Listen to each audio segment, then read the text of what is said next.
Então, vamos continuar? Vou falar sobre um pouquinho da caatinga para vocês, né? A caatinga ela pode ser considerada como a savana semiárida do Brasil. Ela se difere do cerrado por ter um clima muito mais quente. Mas em Tupi, a palavra caatinga ela significa mata branca. Já em outras savanas, a caatinga ela é caracterizada por diferentes fisionomias, né? Em função da própria disponibilidade de água no solo e ocorre exclusivamente na região do Brasil. Apesar de ser vista erroneamente como um bioma pobre, né, ela apresenta uma grande diversidade de plantas, né, muitas das quais a gente caracteriza como sendo endêmicas, né, naquele território, naquela região. Vamos falar um pouquinho das características da caatinga. A gente pode considerar como um clima semiárido, né? Ela é quente, com pouca chuva. As chuvas elas são sempre concentradas, né? Entre os meses de janeiro e junho, tá? Durante o período da seca, a temperatura do solo que pode chegar até 60 graus, né? Tem uma forte incidência de luz solar, acelera, né, a evaporação da própria água, né, das lagoas, dos rios, né, e acaba caracterizando, né, o que a gente diz a caatinga seca em questão. Durante todo o período de chuva, é muito interessante de que a água, né, ela encharca o solo, né, e as plantas formam folhas, né, e o verde acaba tomando conta, né, dessa paisagem, caracterizando a caatinga, né, verde, né. Mas mesmo durante a própria estiagem, o período de seca em questão, o Rio São Francisco e o Rio São Paraíba, né, o Rio São Francisco e o Rio Paraíba, eles não secam completamente. Pois esses rios, eles são permanentemente, né, eles são permanentes, eles fornecem água durante todo o ano, né, em questão. Tudo bem? Uma característica bem peculiar deles aí, né? A gente também pode pensar que no Rio São Francisco ele também é chamado de Velho Chico, né? Se vocês lembram, tínhamos aquela novela, né? O Velho Chico, né? Ele apresenta cerca de 2.700 quilômetros de extensão. Ele passa por 5 estados, né? Como Minas Gerais, Bahia, Pernambuco, Alagoas e Sergipe. Pega todo o Nordeste brasileiro aí. E ele exerce um papel, né, importante como transporte, fonte de energia elétrica, irrigação, né, para a região. E por atravessar regiões muito áridas, alguns de seus afluentes secam durante todo esse período de estiagem, tá? Tudo bem até aqui? Não é muita coisinha não, né? Vamos continuar então. Nós vamos falar um pouquinho das adaptações dos seres vivos nessa região, né? Os seres vivos que vivem ali nessa região da caatinga, eles apresentam adaptações que permitem essa sobrevivência durante o longo período de seca. Eles já são adaptados àquela região, àquele local.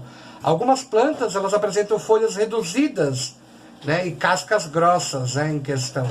E com isso elas acabam evitando, né, ou reduzem a perda da água para o ambiente. Os cactos, por exemplo, como o mandacaru e o próprio xique-xique, eles armazenam água no seu tecido, né? Aí entra, né, a capacidade do xilema e do floema, que nós aprendemos lá na matéria lá atrás, que são vasos condutores e que têm a capacidade também de absorver aí essa concentração de água aí presente, tá bom? Vou colocar. Nós vamos falar um pouquinho sobre a fauna, né? A fauna também apresenta adaptações. Certas espécies de peixes, eles põem ovos que só eclodem com a chegada das chuvas. A perereca, né, a gia de parede, a Cortomantis greningi, é um nome difícil, né, o nome da espécie em questão. Por sua vez, né, ela tem uma fina camada, né, de sal de cálcio sobre a pele, o que acaba reduzindo a perda dessa água. Quando chega o final do período chuvoso, o anfíbio, né, ele se enfia de costas em um buraco de árvore e usa a cabeça como tampa e escudo. E com isso ele acaba podendo, né, ficar assim por meses e até anos, de uma forma geral. Né? Ela fica a maior parte do tempo imóvel e só acorda à noite para poder se alimentar, tá? A característica que ela apresenta aí, tá? E a caatinga, a gente também tem uma caatinga que é ameaçada, né? Cerca de 40%, cerca de 45% dessa área da caatinga já foi devastada, né? É o resultado de um processo intenso de desertificação, né? O que a gente pode dizer a respeito de desertificação, né? O que é uma desertificação? Né? É todo um processo, né, que envolve uma modificação dentro de um ambiente. Ele conduz à formação de uma paisagem de forma seca ou de um deserto propriamente dito, tá? Mas se nós formos levar em consideração, para falarmos dessa característica em questão, nós temos que pensar que todo esse processo, né, ele ocorre por causa da substituição da vegetação, né? Ele ocorre por conta da substituição dessa vegetação natural, né, por campos cultivados, né, e até por pastagens, aí além de ter muitas queimadas em si. O próprio desmatamento, né, para a extração de madeira, produção de lenha, de carvão vegetal e a retirada de argila para olarias também que acabam ameaçando o meio ambiente de uma forma geral, tá? Tudo bem até aqui? Tudo tranquilinho? Então agora nós vamos falar um pouquinho sobre os pampas, né? Os pampas é um tipo de ambiente, é um tipo de bioma, do tipo de pradaria. A gente viu isso lá na matéria atrás. Eles ocupam cerca de 2% só do território brasileiro. E eles se localizam especificamente no sul, né? No Rio Grande do Sul. Quais as características que nós poderíamos levar em consideração a respeito das pradarias, né? Ou da região de Pampas? O clima com temperatura bem amenas, né? As estações são bem definidas. As chuvas, embora não sejam tão abundantes, né? Mas elas ocorrem como nas florestas. Estão distribuídas ao longo do ano e não há períodos longos de seca. A vegetação ela é predominante, né, composta por gramíneas, né, e arbustos de pequeno porte, até acabam sendo um pouco esparsos. Né? Nos campos elas podem ocorrer em matas ciliares, ou seja, é uma vegetação que ocorre ao longo das margens, né, de rios e de pequenos trechos da mata isolado, chamados de capões. Né? O relevo ele é predominantemente plano. Nas proximidades do litoral, a paisagem do Pampa é marcada por regiões alagadas e com densa vegetação, né, de plantas consideradas aquáticas. E essas áreas elas são chamadas de banhados. Tá? Nelas nós podemos encontrar diferentes tipos de animais. Os banhados eles são muito importantes para inúmeras aves aquáticas e migratórias. E ali elas acabam se alimentando, se reproduzindo, seguindo um certo ciclo de vida do seu organismo de uma forma geral. Tudo bem? Nós vamos também pensar todo o contexto, né, de que os pampas também são ameaçados. Grande parte dos pampas está devastado por 50%, né, de sua paisagem natural já acabou sendo modificada. E elas acabam dando lugar, principalmente a pastos, né? A criação do gado e de outros tipos de rebanho. Nos pastos, na realidade, o próprio capim é cultivado e substituído por um capim exótico. Tudo isso acontece por quê? Porque não é natural dessa região, né? Não é natural. A intensa atividade agrícola que acontece, especialmente de arroz, milho, trigo e a soja, elas também têm contribuído também para esse processo de degradação do ambiente, né? Especificamente para esse tipo de bioma, né? E com isso elas acabam ocasionando um tipo que a gente chama de desgaste do solo, tá? Então assim, tudo de uma forma geral a gente acaba tendo algum tipo de prejuízo, tá? Ou de maneira direta ou de maneira indireta, tudo bem? Agora a gente vai falar um pouquinho sobre o Pantanal. O Pantanal é uma grande planície, né, inudável, caracterizado por alagamentos, né, periódicos, né, e no Brasil ela ocupa cerca de 150 mil quilômetros quadrados, ou seja, uma região muito grande, né, nos estados entre Mato Grosso e Mato Grosso do Sul.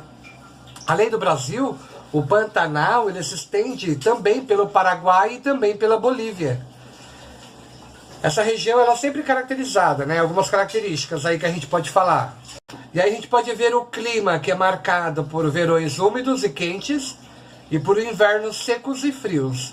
Eles são típicos alagamentos periódicos dos rios que estão relacionados a clima de baixa, né, inclinação na região pantaneira.